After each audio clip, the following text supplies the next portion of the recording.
Hello, everyone out there in podcast land.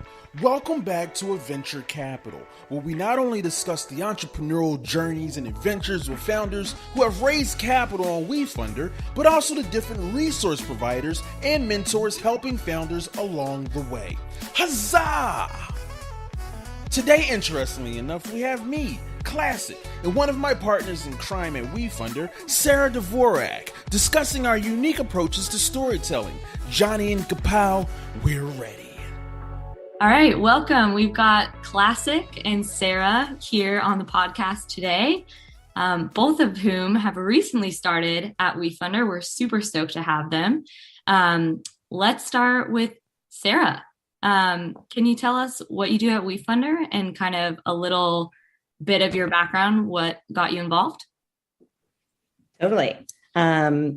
I come to Wefunder as a recovering food business entrepreneur and storyteller in the cheese and wine space. And I have been drawn to this idea of democratizing capital and raising money from the public for, over a decade. And it's part of how I fundraise for my previous businesses. And so what I come to Wefunder to help other founders do is hone their story and make due diligence easy and fun and help them get all the money that they need to make their dreams come true. Amazing.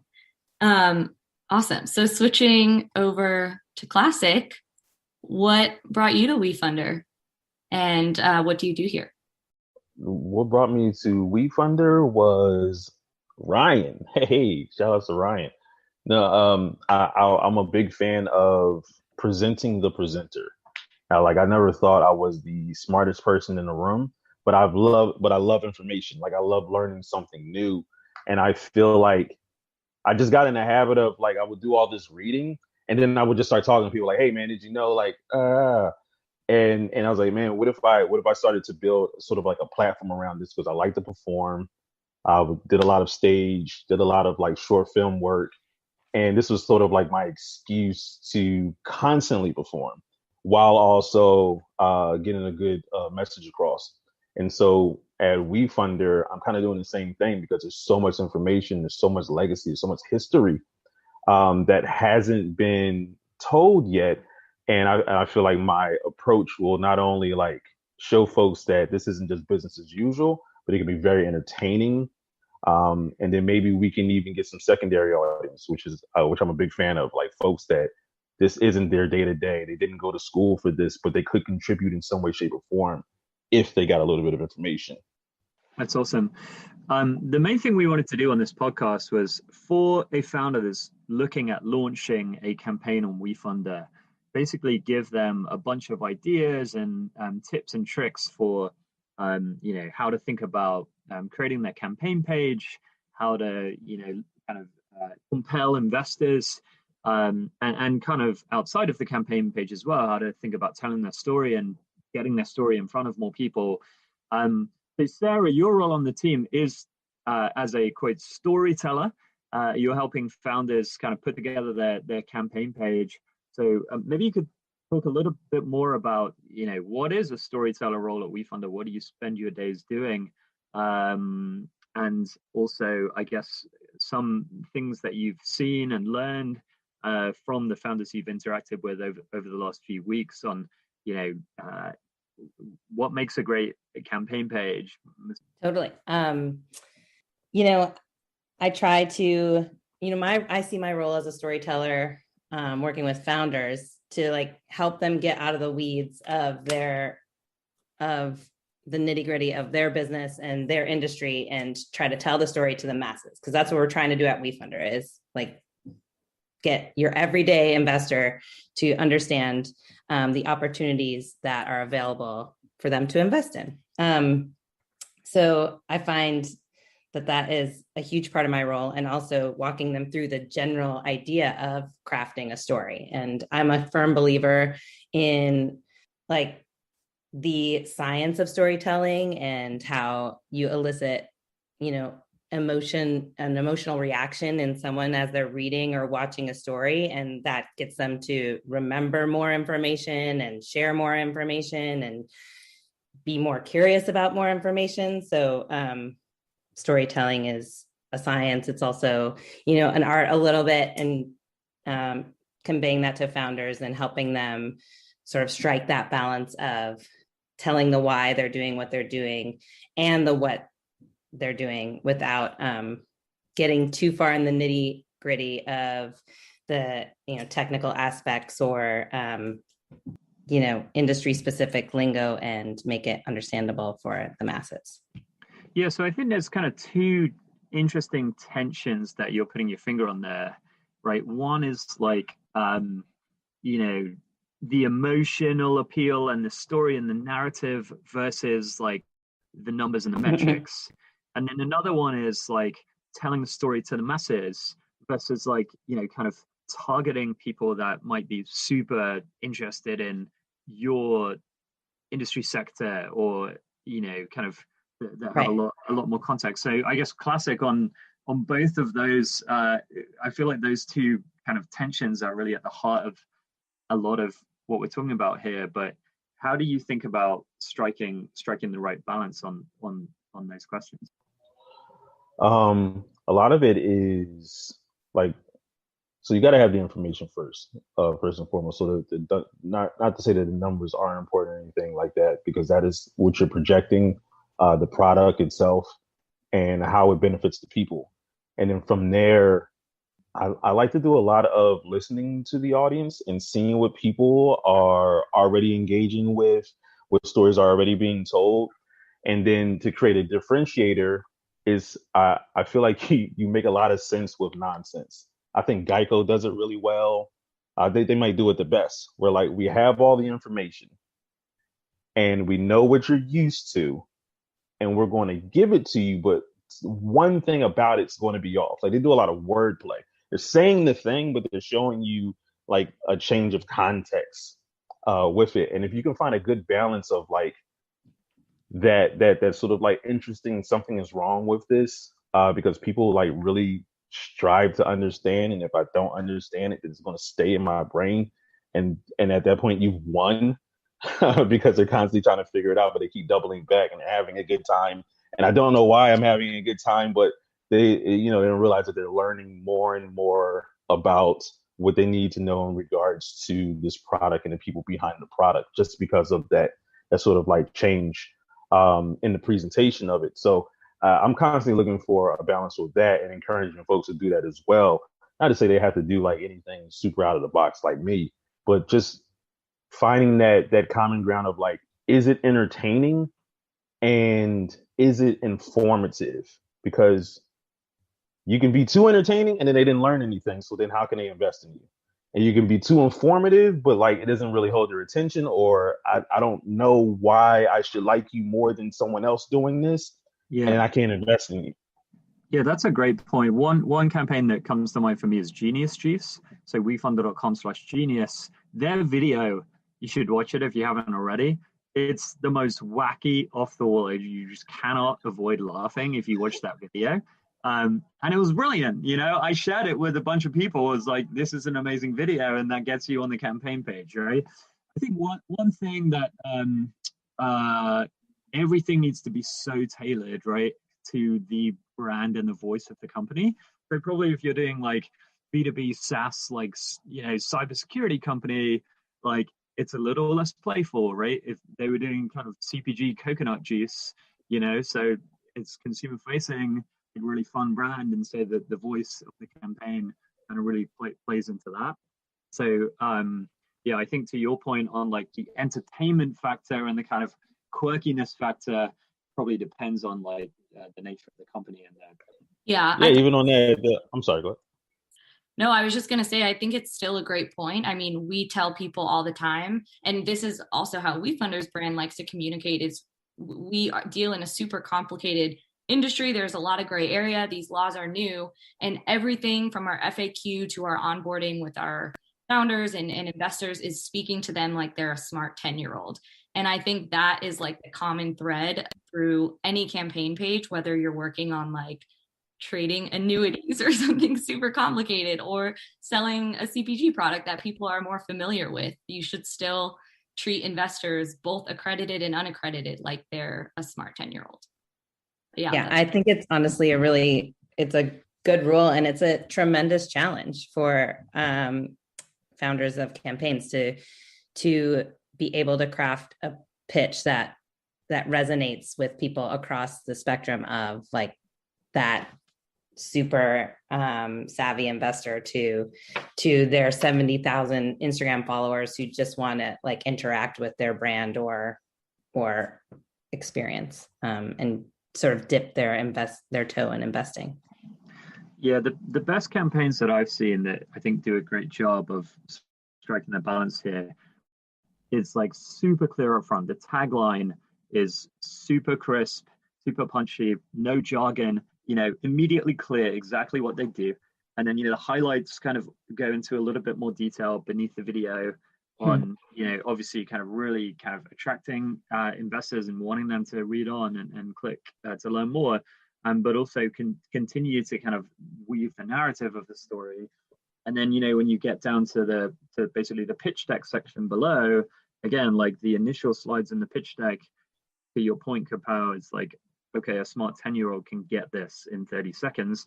And then, like, as you go further down the page, there's more information and more details. And if there's sophisticated investors who are looking at writing a large check, they can get more information if they have the appetite to do so.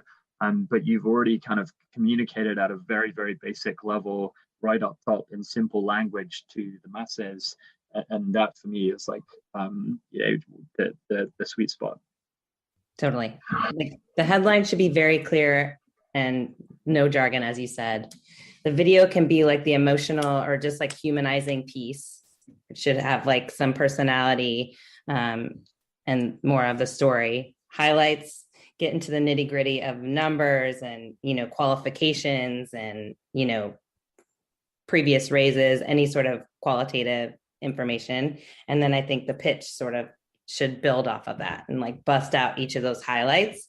But as you move down the page, you're getting more into the details, but also leaving the really, really nerdy stuff for the attachments or appendix at the bottom for people that really want to dig in.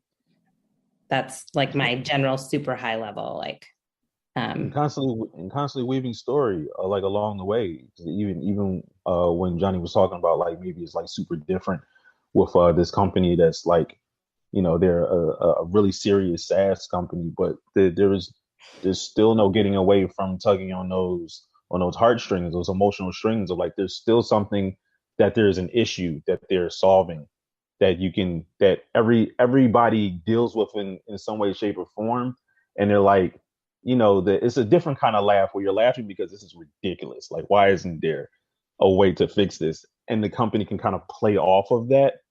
And so like you are touching on something that they resonate with, whether it be in a playful or serious manner, but you're telling story in that like, this is the problem. We get it. We have this problem and we're solving it in this manner. What are the common mistakes that you guys see with telling the story, and I guess just the different sections of the campaign page?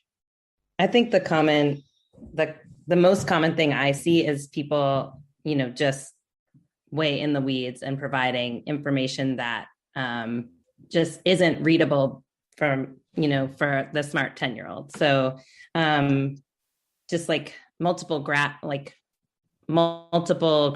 that tell the same story, or, I think just redundancy also in like sort of, they want to drive the point home, and I get that, but like every image, every paragraph should be providing new information and not running through anything that they've already touched on, just to make it as succinct and we're looking for like quick due diligence for that person who wants to just put in $100, $250. And so, making it just clean and clear and jargon free. I mean, those those are really important, especially for the more technical products.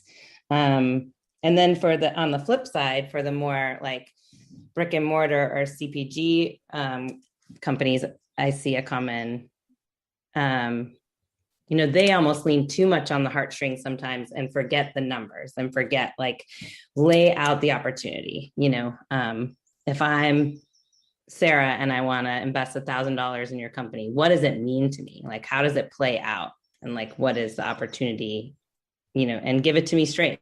Like, I know I could, potentially lose the money, but what is like the good, better, best situation if I put in my money? And so still laying out the offering or investment opportunity, even for those more emotional. Yeah. parts. And I think I would apply this same principle of like weaving the narrative and the storytelling and kind of avoiding jargon and making everything kind of simple and clear to the metrics and to the charts as well, right?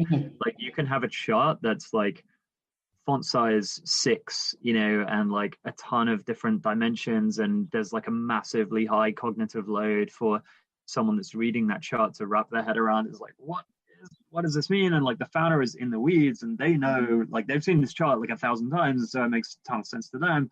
But for an investor that's just looking at it, it's like you kind of lose them in the chart. And so just kind of choosing, is it a bar chart or is it a step bar chart? And like, how do you build up to that? And how do you kind of keep the cognitive load low and really kind of clearly make the point?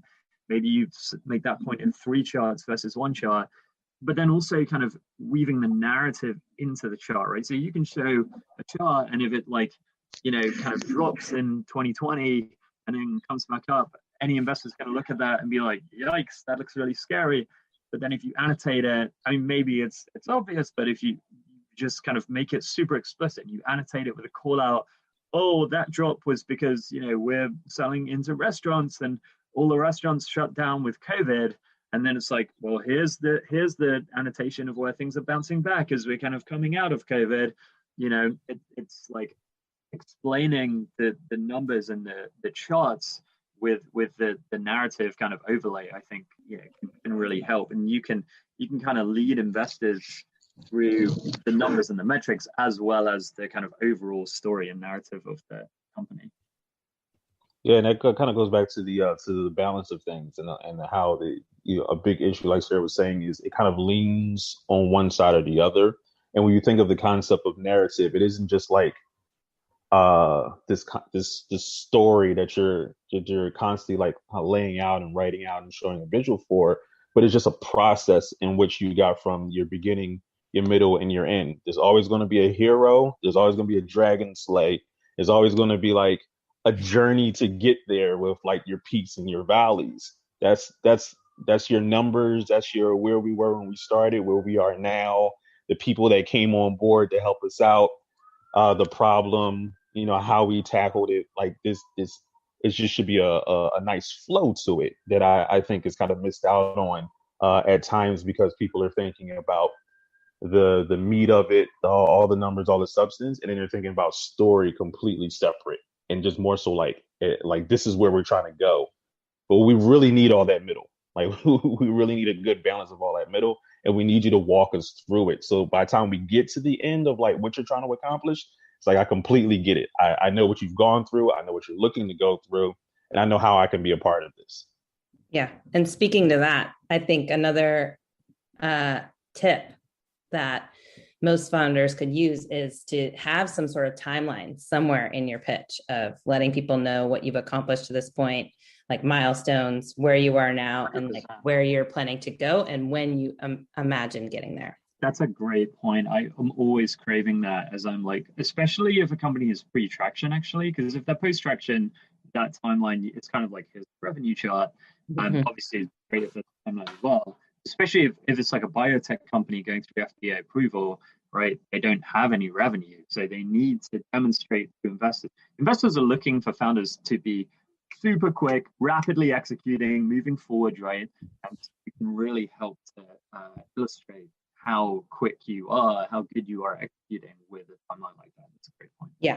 And even if you don't have revenue or you're not on the market yet, like you say, like you've still accomplished things along the way. Like you've gathered grants, you've done tests, like that is all part of the story, and really valuable to let people know that you've made progress, even though you're not on the market yet.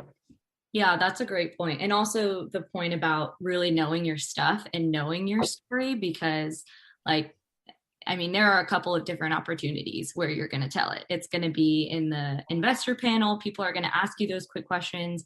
Todd, our former founder in residence, likes to say, literally everyone's your investor when you're doing regulation crowdfunding. Like, you should be telling people this on the street. You need to have that story, that elevator pitch down. And people sometimes aren't prepared. Like, they don't practice that. They don't know. So what else do people need to be thinking about? Like, what other forms of content are there that you should think about when you're doing a Wefunder campaign besides just the campaign page that will live on the Wefunder website? I mean, that's a great question, because the profile on Wefunder is, just a component of the raise, right? So a plan to get the word out is, essential. So whether you're already, you're a CPG company and you already have a presence on social media or on, through an email list, like sending that out, and really shouting it from the rooftops is what I always say. Like, if your link to your Wefunder campaign isn't in your social media profile, it should be there. If it's not apparent, like right when you hit your website, that you can invest in this company, and it should be there. It's really the part of the magic of regulation crowdfunding is being able to spread the word. Like, whether you have contacts at your local, media outlets. I mean, getting on NPR would be awesome. Like, you can really get the word out any way you can possibly think of. So I think knowing going into your campaign that is part of it, and having a plan for that outreach is really essential. And I think the more momentum you have, then the more Wefunder can support you, because the momentum just keeps you up in the search on the Wefunder page, and that is really valuable as well. So I always recommend people use every avenue they have available to get the word out, whether that's email, social, or traditional PR, reaching out to anyone that will listen and getting on panels, webinars, all the things. So it really depends on your industry, but using every tool you have to shout it from the rooftops. I don't know if that answers exactly the question, because it is a smattering and it's super dependent on the industry and where you are. And what about you, Classic? Anything else to add in terms of like additional, collateral materials that founders should be creating, like channels that they should be kind of getting the word out through? Yeah, I would say definitely all the social channels, video and text, but collaboration is always going to be king more than anything. Like, trying to find those alignments, looking left and right, because everybody is a micro influencer in their own way. So if you can utilize your platform to big up somebody else's platform, then that gives them a reason to run off and share about you. That's why I would always do like media for everybody, because they probably are looking for media and probably couldn't get media like this either, or probably wouldn't even think to get it like this, and now they're really happy and now they want to share it. But everybody has that of what they have going on. Like, this benefits somebody. This is why you started the company. This is why you made the product. Who can it benefit right now that you can put a piece around? And whether it's like taking a picture, whether it's doing a virtual event, whether it's doing a video, just shouting them out in the caption and sharing an article that they were associated with. And like, yeah, we're big on this too. This is why we do what we do. Just to give them a reason to like and reshare to their people, because it's like a cosign. Like, this person is speaking for you by sharing that piece of material, and that helps a lot. Yeah, I love that point. I give this advice to founders a lot as well. It's like, if it's just you trying to promote it, then that's like one person on the marketing team, right? But if you can, and I always talk about leveraging investors, right? So if you have 1,000 investors you've invested and you have $1 million in the campaign, but you're shooting for 5 million. If you can leverage those 1,000 people to be your marketing team for you, by engaging them, giving them content, maybe jumping on the phone with them, whatever the tactics are, that is, you just recruited a marketing team of 1,000 people, which is, if you step back, like a huge part of the value proposition for a founder running a RegCF campaign is you recruit this army of supporters and champions who can help you business, and you need their help right now on getting the word out about the campaign. So I think that's one way to leverage it. And then I think kind of what you were getting at more is, and there's another great point, is like if there are micro influencers who can promote your campaign on their social media and get their audience to see. I was listening to a podcast the other day and they were talking about how virality happens. And it was an interesting insight that I hadn't heard before, which is they were saying, actually, the way something goes viral is not by like, everyone sharing it with like 1.5 people, but it's like a small number of people sharing it with like a small number of very influential people sharing it with like their massive audiences. And that's how you get something to go viral. To that point around collaborating with people that have voices and audiences and influence is a really, really great one. Yeah, you can get $1 from 1 million people, or you can get $1 million from one person.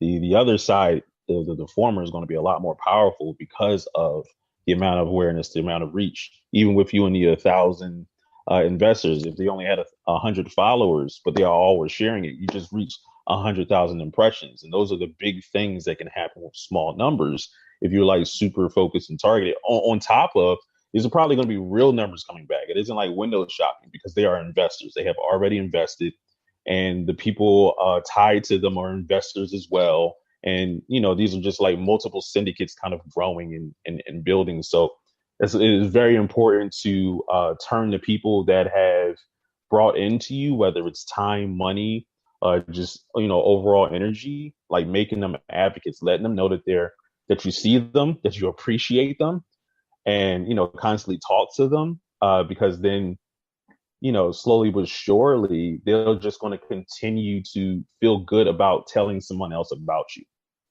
What about, we kind of touched on this already, but other mistakes that you've seen founders make on their campaign pages? Yeah, I was going to say, just back to what Sarah was saying, is too much of leaning on either side and not finding that balance.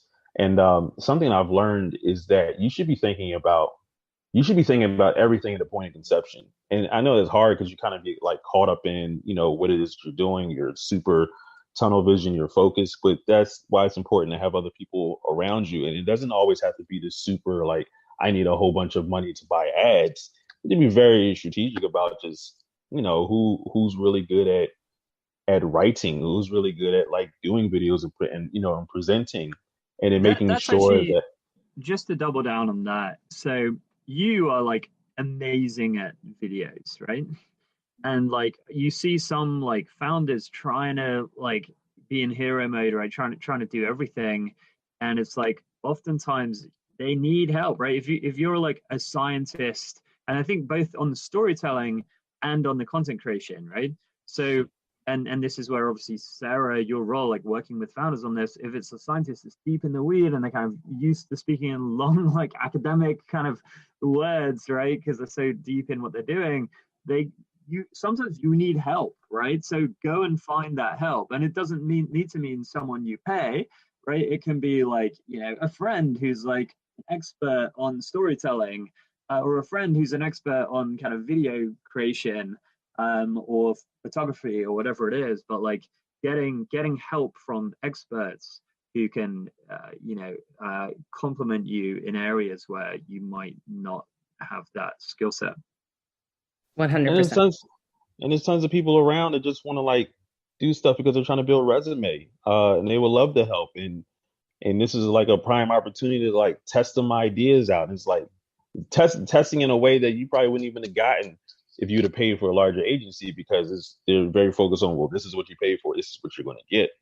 It always come back to that alignment, and just finding folks around, whether they're investing, whether they're helping out with the product that can, what you're doing can benefit them and vice versa.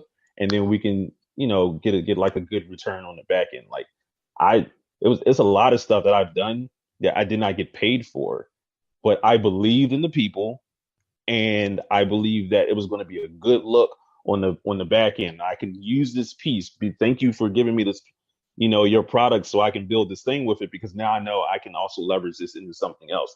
So there's tons of folks around, and like, you don't have to do it all on your own, and you shouldn't even try to, because you're gonna come up short. There's only but so much you can give 100%, and if you're giving 10 here, 10 here, 10 here, look at all these things that are now coming up short. Yeah.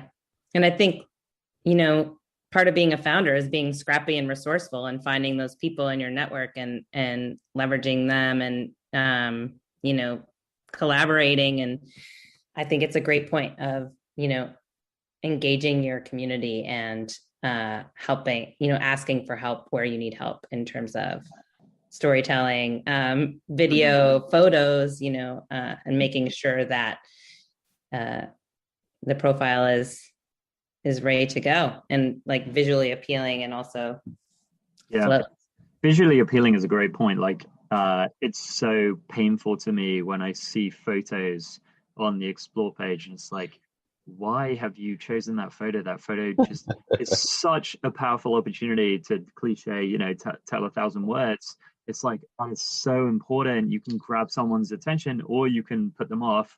Mm-hmm. Photo is critical. For the pitch deck. Like, I see so many pitch decks where the company, it actually has really meaningful traction, and it's super exciting. They're working on a big problem, and the way that they're packaging the information in the deck is just not landing with the investors. It's just ugly. It's hard to look at. And so, to all of your points, like finding somebody in your network whose superpower is visual design, have them make you a pitch deck, or there's plenty of resources like on Fiverr or some of those other websites where you can pay someone who might just be starting out a little bit of money, help them build their resume and get a really, really nice looking pitch deck to upload to your page.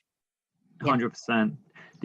Another mistake that I'll call out is just kind of perfection or imperfection. So I think investors are kind of looking for reasons to not invest, right? And so every little tiny thing that is off, like if there's a spelling mistake, or the photo has a imperfection, or you click on the Facebook link and it doesn't go to the company's Facebook page, and just having everything be absolute, or like even stuff like what you name the PDF investor pitch deck attachment to the campaign, right? If it's like a long gobbledygook file name versus like Wefunder pitch deck, that is like a tiny, it's like that Daniel Kahneman, like kind of just giving a negative like impression to someone in that snap reaction. So absolutely, and again, this is where you can put it in front of friends and have like 10 people kind of crowdsource feedback on it, before you push it out to the masses. Kapil, what else have you seen in terms of, you've worked with probably hundreds of founders over your time at Wefunder. Are there kind of things that they've done super well, or mistakes that they've made that we haven't covered?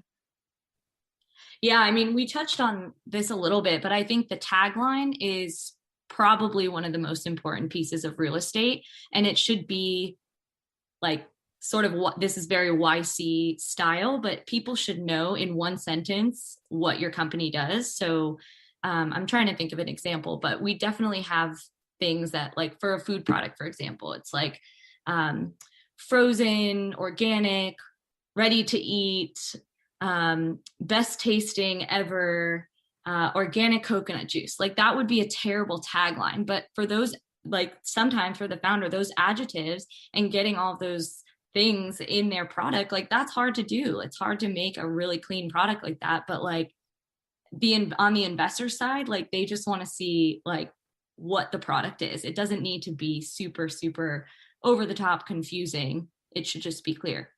I think the other thing is on the highlights. So sometimes people will put like 10 highlights or 10 reasons to invest, and that's just too many. It looks bad. They're a lot of the times they could be combined. Like people oftentimes are kind of struggling to come up with 10 super compelling reasons and like punchy reasons to invest. So And Sarah, you said this as well, but they should really be quantitative. They should talk about your traction, and you should consolidate them to like the top 5, maybe top 6 reasons to invest, so that people, they get a bite-sized chunk and then they want more. They want the details in the story. They don't want to read the entire thing in the reasons to invest. So just to double down on that, those bullet points for why invest are so critical and such an amazing opportunity. And it kind of another kind of maybe high level point as well, which is you have to grab people's attention. You have to wow investors with like, with the top 2 bullets that are going to be in the card on the explore page and are going to be featured in emails and kind of in the Facebook post copy, right? And so in those highlight bullet points, what are the things you have that make people go, wow, I want to read more? And so often you see these highlights or various other aspects of the campaign, and it's like, okay, that's kind of nice, but it's certainly not knocking my socks off. Yep. And you're also trying to stuff so much in all these different places. Like, I got to get all this information here. I got to get everything into the tagline, everything into the highlights, everything into the first paragraph. And that's where you're kind of missing out on the balance of it, of like, over time, just drop each area can have its own focus. But super simple, important things first and foremost. And that kind of goes back to people just like not really understanding their pitch as much as well. Like, you should know what like those go-to things are. Like, it kind of looks to me like you're still figuring it out yourself, and like, let me just make sure you get everything at one time. But yeah, that less is more, and because you have time to break it down over the course of this this page. Sorry about the dirt bikes. It's Philly. Yeah, that's a great point. So yeah, we ask everybody this question who comes on the podcast. What, as founders yourselves as well, this is super relevant. What advice would you give to someone thinking about starting a regulation crowdfunding campaign? Some light chatter to end some light chatter. I mean, I think when you're, as a founder in general, like, you should always be asking yourself, like, why does humanity need what I'm about to offer, what I'm putting out? Like, how does it impact the world in a good way? And sort of letting that guide you and your story, and conveying that to people in terms of like what problem you're solving or what delicious thing you're going to offer them and how it's going to make the world a better place. I think, ties into the whole regulation crowdfunding mission, and thinking about who specifically the people that you're trying to reach, and like really making sure you're speaking to them, and have a plan as to how to reach them. Like, whether that is even like handing out postcards at, the farmer's market with your CPG product, or different avenues of outreach. I think those are the main things I would say. It's like be connected with the why, like truly, and then also a method for casting the net wide, because that is part of regulation crowdfunding, is like the ability to spread it far and wide. And you're not just going to give a very, a pitch on Sand Hill Road. Like, you're speaking to the world. And so being prepared to spread that gospel. I would say don't forget about the community that got you there. Like, I'm really big on community building, and like how we were saying earlier, like those are your early ambassadors, those folks that were there since the beginning, those folks that came over time, and now you have to spread this message. So why not start with them? Like I remember working with somebody, and he would always say, man, how do we make this pop, his brand? Like, how do we make it pop? How do we get it in magazines? How do we go bigger, man? We need more people to see this. I'd be like, dude, man, you have like over 1,000 emails in this book, because they would come in and they would write it in the book. It's 1,000 emails here, and you've never talked to these people. Like, that's how you make it pop right there, because we don't know who's who, what they do, how much they love you, and they could be running off with this message. And again, like that whole pod, like, just spreading it so wide and reaching all these numbers organically that you didn't have to pay for. They actually paid you to market you. All you had to do was just say, hey, thank you, I love you. Keep on coming in, and I'll keep on serving you. Because I feel like crowdfunding is the people investing into your vision, so that way you can scale and serve them better and serve others, but first and foremost them, because they got you there. 100%. I see so many founders when they're running a Wefunder campaign, and it's like, how do I do like Facebook ads and the mass marketing approach? And it's like, if you can't get the people that are your close friends, family, your community, your customers to invest in you, then how on earth are you going to persuade strangers and people that I don't know, maybe you can, but that's probably going to be a really, really expensive and inefficient approach to raising capital. So yeah, start with the people that got you there. And also those people are probably going to be more likely to the point earlier of helping you to, give feedback on your campaign, or helping you, make the video, or connect you to someone that can do the photography or whatever it is. So yeah, that's a really great note to end on. Well, thanks so much, Sarah Classic, for joining me and Katie on this call. It's been a really interesting conversation, and some great advice in here for founders. So thanks for joining us today. Yeah, thank you for talking to me. Yeah, thank you guys. Talking. All right, cheers, guys. Bye. Bye. Thank you for tuning into another episode of Adventure Capital. I hope you laughed, took notes, shed a tear, and most importantly, feel ready to go off on your own adventure. And remember, whenever you are ready, Wefunder is here to help.